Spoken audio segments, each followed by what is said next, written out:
nagnakaw ng karne sa palengke. Oh, ano naman ngayon? Di ba kaya ko yun din? Aba, hindi pa ako nalabas sa Brina. Ay, nanonood ako. Movie marathon ako. Kasi sabi, pogi daw at maputi. Di ba kaya ko yun din? Ano ako yun? Ano sabi ng mga pulis? Basta, pogi daw at saka maputi yung nagnakaw eh.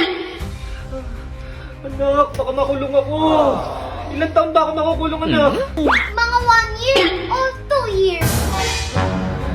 Makakaya ko na yun. Di, umamit ka na din. Baka ako nga yun. Sabi mo sa mami. Sabi mo sa mami mo, anak. Matagal-tagal ako mawawala. Sige di. Sige di, doon ka na di. Bilisan mo na, hinahanap ka na doon. Basta pogi daw at Maputi. ako nga yun. Di, ikaw na yan. Hindi ko maalala. Ginawa ko pala talaga yun. Oo di, umamit ka na di.